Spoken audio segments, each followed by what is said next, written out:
থালা সাজিয়ে নিলে মনে হয় যেন আমি হোটেলে খেতে এসেছি। হোটেলে এরকম করে দেয় না একসঙ্গে সব পরপর, আর আমার ভালো লাগে না। বাড়ি থাকলে একটু একটু করে খেলাম, একটু একটু করে নিলাম। আর এসি চলছে দেখে ঘরের মধ্যে চলে এসেছি, 3টে বেজে গেছে আজকে খেতে খেতে। আর গপু ঘুমাচ্ছে।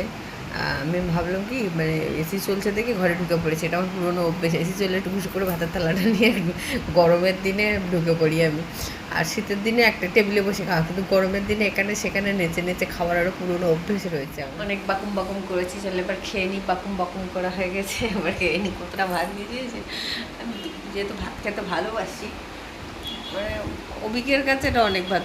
অভিকের দুদিনের ভাত, মানে আজকের আর কালকের ভাত, কিন্তু আমার এটা একদিনের ভাত। কারণ একবেলা ভাত খাই, তো এইটুকু ভাত না খেলে কী করে হবে। ভাতে কেউ চোখ দিয়ে না, ওকে প্রথম দিকে চোখ দিত। আমি ভাত খেতে ভালোবাসি, তুমি যেন 4টে রুটি খেয়ে নিতে পারো, আমি তো পারি না, 2টো রুটি খাই আমি। তাই আমি ভাত খেতে ভালোবাসি, তাই জন্য আমি ভাতটা বেশি নিই।